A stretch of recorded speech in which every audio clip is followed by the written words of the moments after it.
So today we will talk to you about the role of a PRRC. So we have recorded a video during the Team-PRRC event in Brussels in November 3rd and 4th. So it was really a great event and I wanted just to share that with you. So stay with me.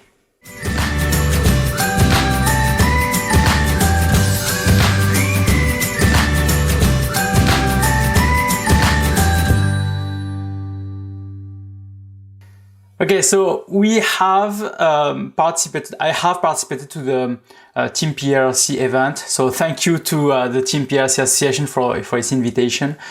So I tried to record some of the sessions that were there. I interviewed a lot of people, so I will have more videos that will come afterwards. The first session, which was a panel discussion, was really interesting and is providing a lot of great information, and I wanted to share that with you. I cutted some of the pieces because it was really a long session of multiple hours, so I just tried to make it short so that it can fit in a podcast episode like the 30 minutes. So I hope you will enjoy that. So on this panel discussion we have Basile Accra, which is a board member of the Team-PRRC Association, who is doing the facilitation.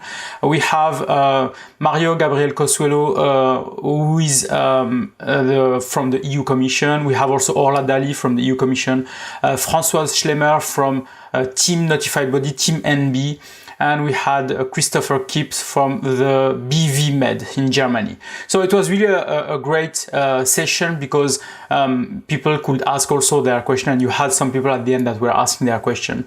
But yeah, most of the question that maybe you are asking yourself for a PRRC will be answered within this video. So I wish you a great episode and we'll talk at the end. PRRC, this is a big word which is actually written on one page. Why was this actually function created? Is there a reason? What is expected behind that function? And why it was implemented in the Medical Device Regulation and IVDR? Can you give us a bit of background, like why it came into the regulation, as far as you can go back? Is it working? Yes. I don't keep you mind. I'm loud enough. I don't need microphone. Okay, thank you. No, thank you for that question, a fundamental one, of course. I don't know how far I can go back, but maybe Mario can also help me. But I think what's clear is that this rule has been introduced, obviously. I mean, it's kind of in the name, person responsible for regulatory compliance, so that there is someone within a manufacturer's organization or an authorized representative who is qualified, who has a certain level of expertise. Of course, those requirements are set down in the legislation. That is going to help on very important aspects for a manufacturer to achieve compliance with regulations, which have obviously, in terms of their content, significantly been reinforced since the time of the directives. So I think it's a fitting introduction of this role. So perhaps Françoise, you can give us also some background and input on this. And I would like you to answer one additional question, because Christopher was talking about the legislation, which was actually the directive in the past, which ended with May 2021, and now 2022 for the IVDR, when the IVDR came into place. Is this actually a requirement as well? When elaborating on this point, is this requirement applicable also for directive devices since date of application? Okay, two things. First of all, in the Belgian legislation, in the transposition of the Directive 93/47, it is included that manufacturers have to have a person of contact, which was responsible for example, market surveillance, and who has to be linked to the competent authority. Now, that's the first thing. Then, yes, in Belgium in the past, regarding the directive, there needs to have a kind of PRRC.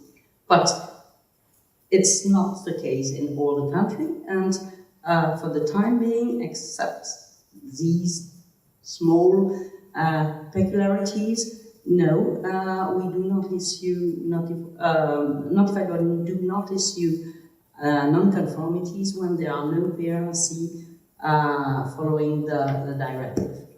But yes, following the regulation. Yeah, which is a new obligation. So I think this is why it shouldn't be the directive. We saw it sometimes by there is a confusion. So we are currently in the learning curve situation where people are still learning and trying to understand what are the legislation, how to deal with them, and that's why some of these cases are happening. But it's a good answer for everyone. So if you're notified body, you didn't start or you don't have like an MDR compliant device, you don't need to have a PRRC in place. As soon as you apply for MDR, keep in mind that you are assuming that you are compliant, so you need to have all set of the MDR or IVDR already installed, and you need to have that person in place. But not for the directive. This is what we got as an answer, which is good to hear, and this is helpful, I think, for everyone. Now, Marco was mentioning something which is very interesting. When we look to the regulation and we look to the role of a PRC, it's saying the role of such a person is ensuring compliance. And this kind of word leads to a lot of discussion. Some people understand it. A PRRC is fully liable and responsible for everything happening in the organization. We have the bullet points under Article 15, which are talking about quality management compliance, talking about technical documentation, preparation and update declaration of conformity as well, talking about post-market surveillance obligation, vigilance obligation, and the responsibility also for clinical investigation and to issue this declaration before you initiate the clinical investigation. For every single point, I have a lot of questions, but I would start with the first initial question, which is very important, I think, for everyone. Ola, what is meant by ensuring compliance? Is it 100% taking responsibility, or what does it mean? Can you give us a bit of understanding how to read this word? Yeah, thanks for the question, the $1 million question. No, I guess maybe it's just good to kind of, point out the difference firstly between responsibility and liability. And obviously in Article 15, you see mentioned a number of times responsible. It's also in the name of the PRRC, of course. But I think when we look at that, when we say ensuring compliance, I think you're part of the system of compliance, like Mario spoke about. Of course, the manufacturer is, holds the ultimate responsibility. Everyone in the system has their own roles. For the PRRC, those checking functions they have to engage in, related to post-market surveillance, various other things, they're set out. They are responsible to make sure those tasks are fulfilled, I would say. But we would distinguish that from liability, which obviously, there could be different types, personal, if it's to do with company liability, are we talking about for defective products, etc. And I think maybe just to make a comparison with Article 11, for example, the authorized rep, we clearly see in Article 11.5, I believe it is, the mention of joint liability, jointly and severally with the manufacturer for defective products. Comparing that to the Article 15, we don't see this type of wording appearing. And the other place we see liability being spoken about in regulation is Article 10.16, which speaks about the manufacturer's obligation to have certain financial coverage in case of harm caused by a defective product. So I think in that sense, our focus has been, and I think the MDCG guidance that we have, that's 2019-7 on the PRRC, also doesn't go into detail about liability. It focuses more on these are the tasks. It's what you have to comply with. I don't know if I can give you a X%, but I think that's the reflection so far about the role. Good. Who is liable is a legal manufacturer. That is clear. And of course, responsibilities of the PRRC are either set up in the organization structure through the quality management system, as you said, or if the PRRC task is subcontracted, then it is a contract which is defining who is responsible for what. That's As simple as that. So it's all about your quality management system. You define how you fulfill the obligation. What Orla was mentioning, you need to have a system in place to check how the insurance of compliance is achieved. And Francois followed up on this to say, whatever you're going to write, we're going to check for its effectiveness, and we're going to check if you are following what you have described. But you describe it. If you say you're going to do 100% check, then it is your fault because you fulfill the requirement in that way. It's your decision how you're going to implement the requirement. And now we come to the point of liability again, and Orla touched it a bit and mentioned something regarding authorized representative. We're going to talk about that because there is a PRRC role as well there, but we will discuss it just later during the discussion today. But Mario, looking to you, liability. A lot of people comes to us as Team-PRRC organization and ask us, are we going to the jail if we do something which is perhaps not correct? Who is responsible? Francois was mentioning actually the manufacturer is liable. What about the PRRC? Could they go in jail? Is this something which was intended by the legislators in Europe to put some people in jail and save energy perhaps? No, I would say that the idea of the legislation is not to be punitive, to be sanctionary, because first of all, of course, the penalties regime, sanction regime are on the responsibility of the member states. No? There is a specific article in the MDR and IDR on penalties. The legislation, of course, prescribes that these sanction penalties must be proportionate, dissuasive, and so on, but then it will be open to member states, whether some infractions are rather to be treated in administrative mode or criminal, or even civil. Usually civil is quite common because of possible damages, or even criminal. Some member states can decide to go this way. For example, very recently I had a look to the Italian legislation which was approved about this, and it was rather about fines, about sanction pecuniary fines. So, if you got the summary of that, and I think the last sentence was very critical and important for everyone. If you conduct your job in a professional way, then you are not risking any liability issues. If you will deviate because someone will force you within an organization, give you like a technical documentation where you say, I don't follow that, it's not compliant, and you just waive it just because you are getting a bonus, then you are acting illegal, and this is actually your professional liability and not the PRRC liability. You are not acting professionally, and this can be attacking you in every member state with penalties or even legal acts. And in some cases, the manufacturer can put you also into co-liability because you did something which is not according to what they believe, it's actually according to the law. So you need to make sure that your contract with your company is well set, defining who is responsible for what, and how you are able as a person to fulfill your role in compliance with the requirement. And I think this is very important that you consider that. You shouldn't be fearing to go to jail if you are doing your job in the right way. Jail is sometimes a big word, so not everyone run to a jail, they don't have a lot of space. So if not, we see here we have a lot of PRRC, so that nobody is looking for that. It's all about actually acting professionally, and if you're doing something like the scandal that was mentioned by Mario, this is like a corrupt activity, and if someone like this is acting in such a way, then they might go to jail, but this is not what we have every single day. Every one of us is acting professionally. Germany has some experience in the past. We listened to that. Did you hear a lot of suit cases regarding safety officers, which is now the PRRC? Is this something which was actually, because a lot of people want to know about liability, about the issues related to that. Is this in the past something that was happening on member state level, that people went to jail because they were not doing or not assuming doing their job in the right way? In principle, no, I don't have any cases where someone went to jail because of personal liability. Two things I would like to add to the discussion before. I think as a PRRC, we have seen that responsibility and liability are mostly two different things. But if I were a PRRC, two things I would do just to minimize my potential risk.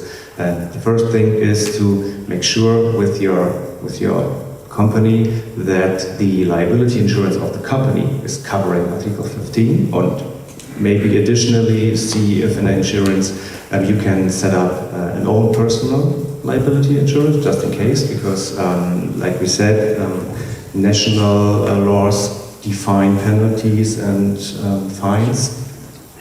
And the second one is to, first of all, make sure that you fulfill the responsibilities that you have as PRRC, and to have, just in case of an incident, written proof that you fulfilled your job.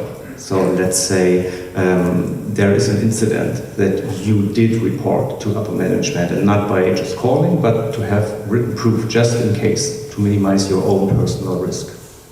So documented procedure, documented evidence of compliance are important in doing the job in the right way.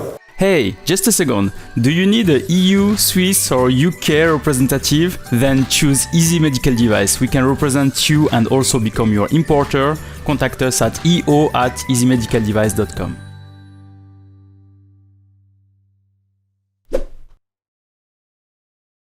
So we heard that the PRC is a person which should be defined in an organization. I hear a lot of times CEOs were designating themselves as the PRRC for the organization, especially with small companies. They get to the limitation that the legislation allow actually for small and smallest companies that they are able to delegate the activities to an external resource. And some companies, they take the decision to say, we are such a small company and we don't want to have that investment because we cannot afford it in some cases. And therefore, the CEO feels that this role can be connected to the CEO. So can a CEO be a PRRC or not? Another good question. So I suppose if you look at the Article 15 itself, it's not preventing anyone with a particular role in an organization from being designated as the PRRC, as long as they are fulfilling the requirements set out in Article 15.1, which pertain to the formal qualifications and the professional experience needed.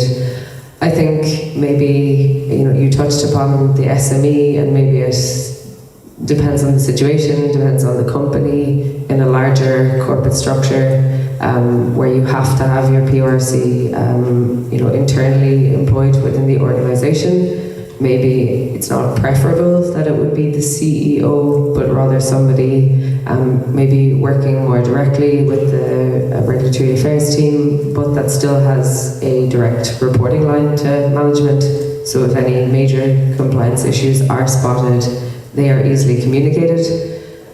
In terms of the SME, whilst indeed you do have the option to outsource, it may be a situation, I don't know, or financially or otherwise, where the CEO could be appointed, but I think it's just important then there's a certain level of, let's say, independence between your role as CEO and your role as a PRRC to make sure that you're actually doing what you're supposed to do in the legislation, and I suppose that you're not checking your own work, because that may be a bit problematic.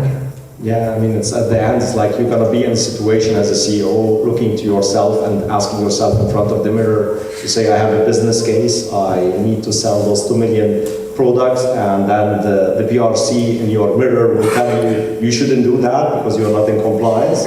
And then you're going to have this debate till you damage the mirror and take a decision as a CEO to keep the business ongoing, which is critical. So there is a wording in the MDR which is talking about the PRC should not face any disadvantage in conducting their job within the organization. Now, if you are the CEO, so you're going to be facing disadvantage on not being able to continue with your business because your mirror is telling you then, don't do that, and you want to actually do this. And this is, like you said, it's not easy.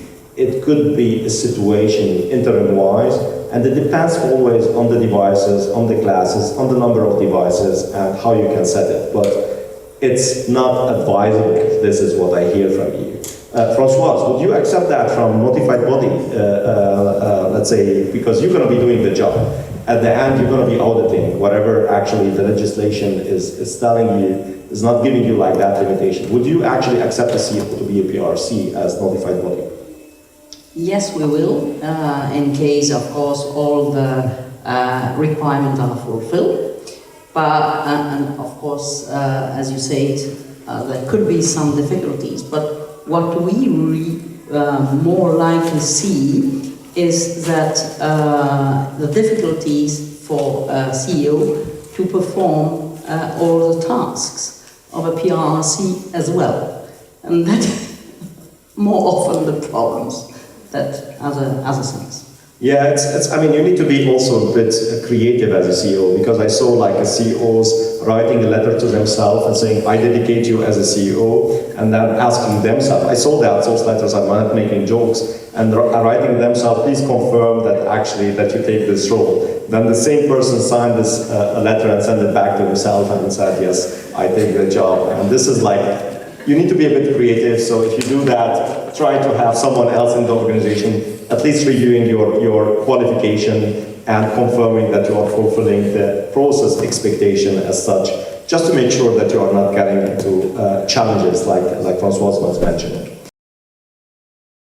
Christopher, from your view, I mean, you're dealing with a lot of small organizations. I think the big limitation on getting resources is not just actually being able to invest this amount of money to get the resource.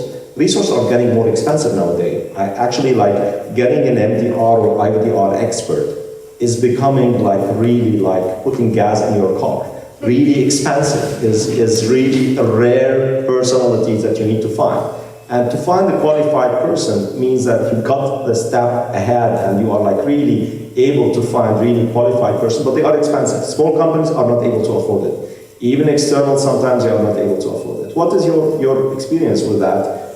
Especially in, I think, Germany, France, and other European countries like Italy, they have a lot of small companies. What is the struggle that you hear from them with having a PRRC, external or internal?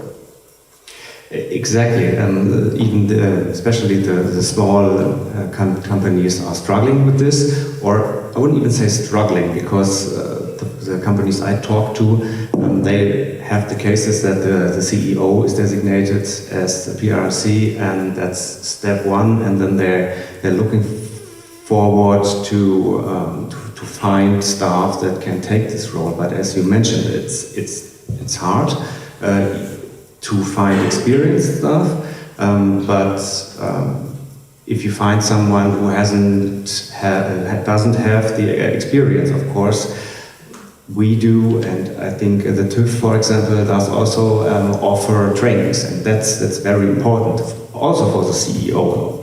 I mean, because you're a CEO doesn't mean that you do a great job as a PRRC. So training is important, and since you asked, I mean, from the German side, in our association we do have a PRRC network, and just to give you some numbers, I checked where do these persons who are the PRRC actually working inside their organization. The network is about 100 people, 100 participants we have, and about 75% of the participants are actually working in quality management, regulatory affairs, or clinical. So the companies that do have the resources put the responsibilities of the PRRC to the resources they have and the experienced resources. But on the other hand, we have about 10 to 15% of participants are actually on the CEO level, and 10 to 15% from very different, so like product management, development, and so on. So there is a relevant number of companies where the CEO is the PRRC, yes.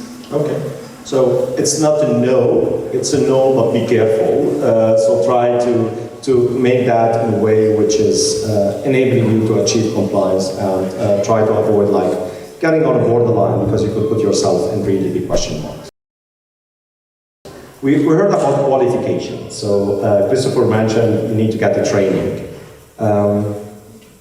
This is not clearly described in the regulation, but what kind of training would it be actually expected? What kind of training shall a PRRC have to be able to show that they know what they are doing? So, Francois, what you would be expecting from them?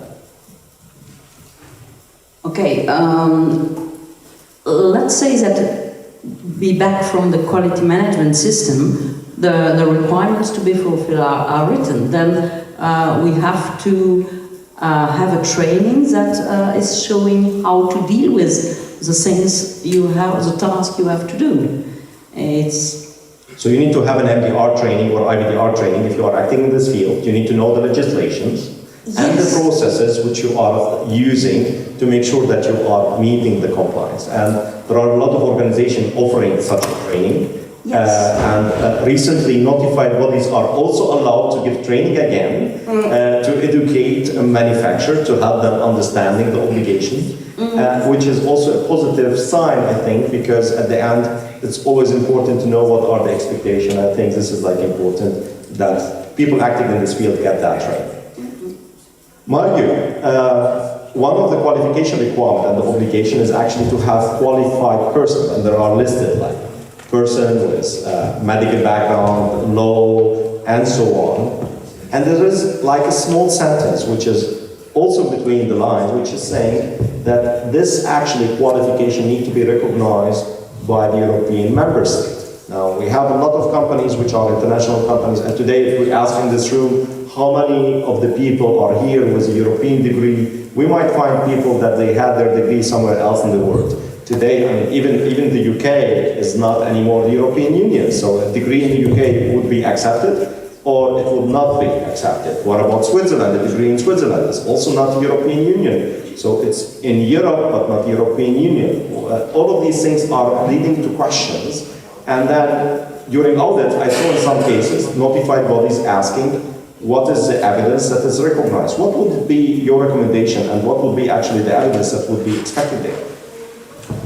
Indeed, we can say that recognition of professional qualification is the remit of member states. So, in principle, when a member state, the system of the member state recognizes that the title is got in the United States or in Switzerland or wherever, is valid also in their country, so in this sense the requirement of the legislation is fulfilled.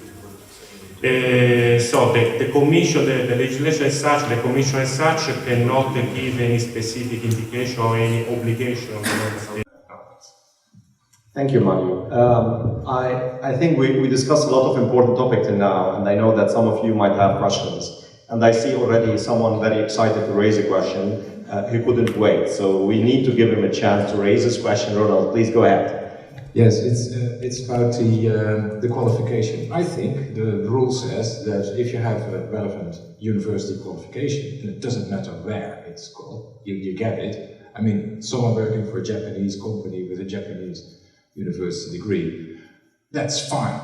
I think that's what it says in the regulations. And if you have something else, another type of education, which is not a university degree, but something else, then it must be recognized, whether it's done in Europe or not. And on the point of recognition, I just asked some competent authorities, well, two, where should we go? And the answer was a bit longer than, huh? But it meant the same thing. But so, I don't think that the regulations demand this. So I hope we can see that corrected in the next in an update of the guidance, because it's just not there. It says a university degree, a relevant university degree, or an education, another education as recognized by the member state. And here again, perhaps it's a reading, like I said. You look to the same sentence, and everyone would recognize something different. Now, the question is, what are the notified bodies doing? And I would like to hear a bit more about that from Francois, but before I'm going to give Christopher the word, and then we can open the discussion with you, Ronald. I just want to see that. Mario, do you want to? Well, maybe just to add that indeed this is a typical problems of legal interpretation. No? You have not to remain only on the literality, but you need to interpret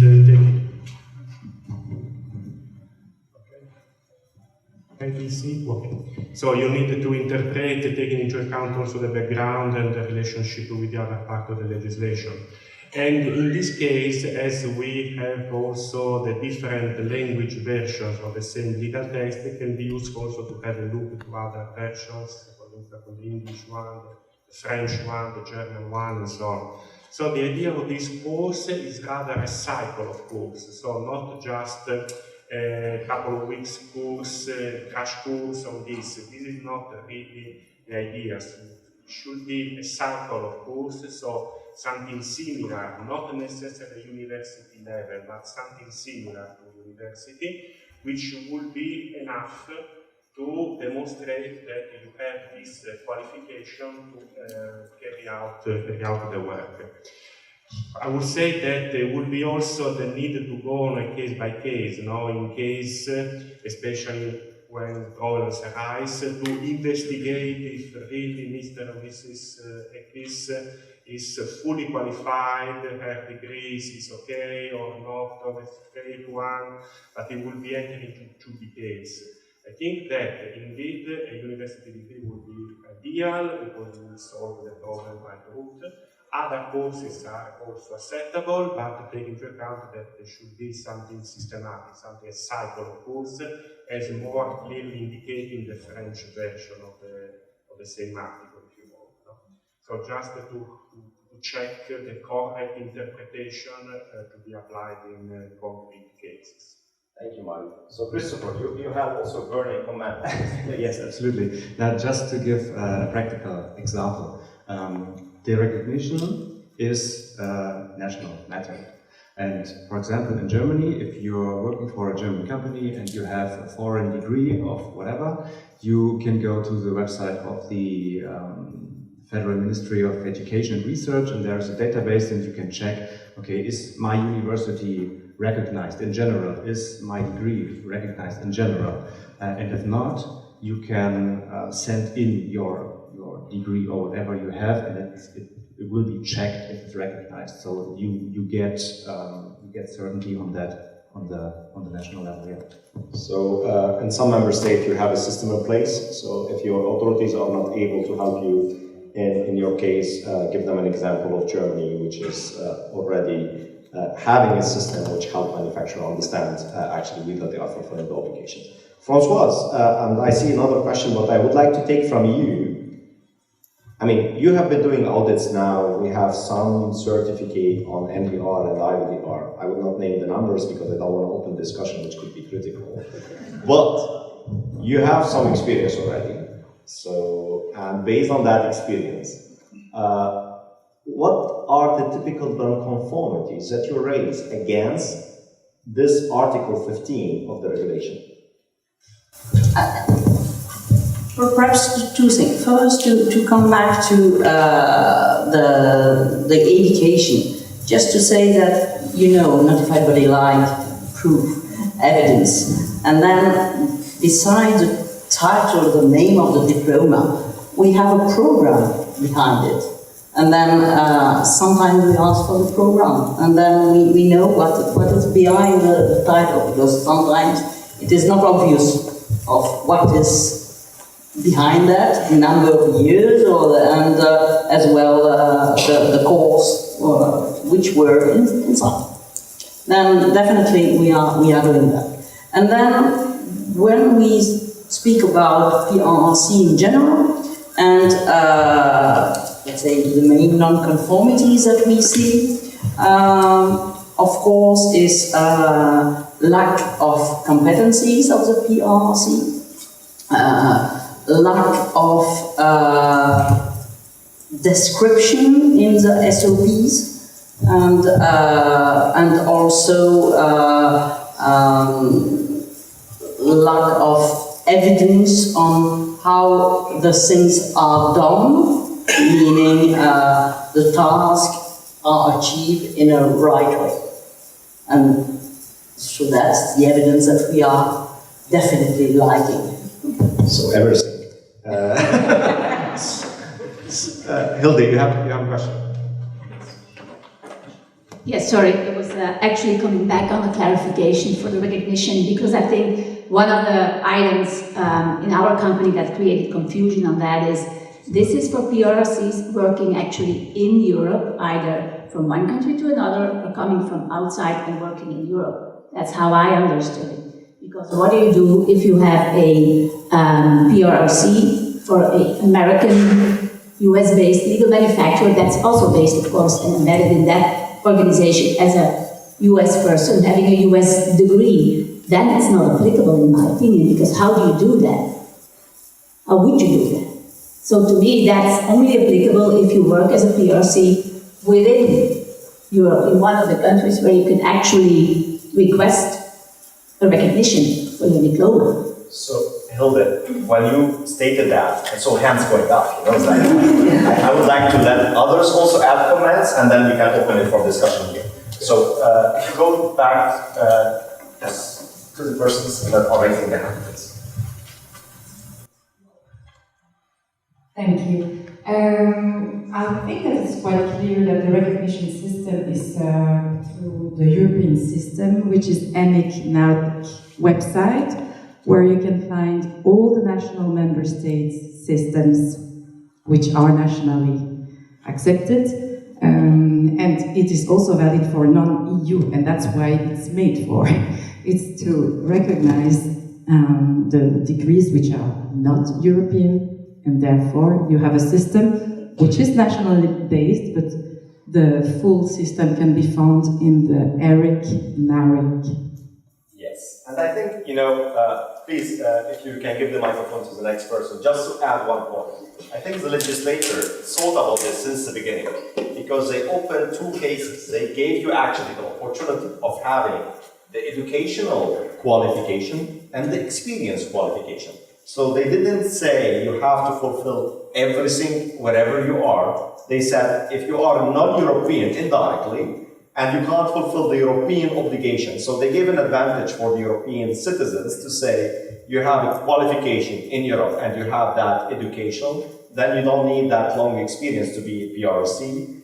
But if you are non-European, take the pathway of taking the experience that you bring in this field and take that as your qualification to show actually compliance with the European legislation. Those are options. There is not just one single option to fulfill the obligation of being a PRRC. It's not always about having a degree that would allow you to meet the requirements. Okay, I hope it was great for you. So I hope your questions were answered. This event will happen again next year, so I really encourage you to go again or to go to the Team-PRRC event if you are a PRRC, because really this is the event for PRRCs. It answers all your questions, so really thanks to LMI and from also the Team-PRRC Association for inviting me and also allowing me to record some of the sessions. So if you want to also see the next videos about what will happen with Team-PRRC, it will be on my YouTube channel, so just subscribe to the YouTube channel, put also the notification bell so that you are informed when a new episode is released. So I hope you enjoyed it, and I wish you then a nice day. Bye bye.